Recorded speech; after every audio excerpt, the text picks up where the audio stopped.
Ron Kaufman and Jeff Eilertson, we're looking at what are the major reasons that clients come to us and say, help, we need some support from an organization like yours to help us do better, achieve service excellence, improve service performance. We're up to number 4, which is? Simply, how do we manage complaints? There's the volume of complaints and the speed of complaints has increased dramatically, particularly with technology, social media. So we have customers say, how are we going to manage these complaints? What's interesting to me about this is the focus tends to be on how can we solve these complaints faster? And what's often missing is how can we get at the root cause of those complaints and change that or build it into our organizational learning in some way? And even more importantly, how can we leverage the complaints to actually build customer loyalty? Okay, you're saying a lot of things here, right? Yeah. So one is the volume of complaints. People are willing to complain more. Yep. The speed, you're going to hear about it right away. Yep. But there's also the severity of the impact of one of those complaints. That's because of the social world and how many people are listening. Yeah.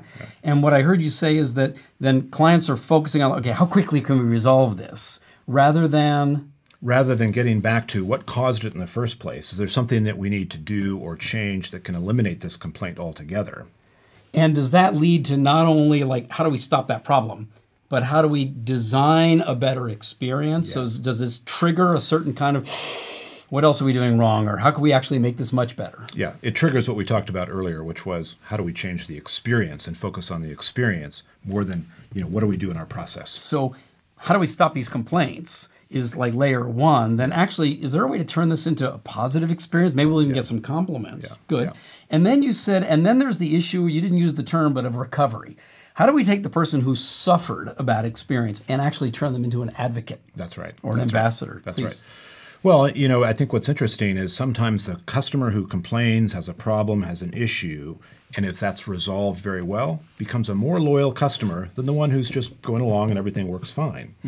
And yet I think organizations miss that point. They can really leverage these clients or customers who are complaining, have a problem, have a breakdown, to build them into real strong advocates. Right. Yeah. But then you have to understand them as a real human being. You do, and address them as a real human being, both the emotional as well as the practical. Right. Yep. Right. Very good. So that person who suffered at your hands could actually become someone that you say, got it, we're terribly sorry, let us fix it. Yeah. And we understood what mattered to you. Yeah, let us do something more.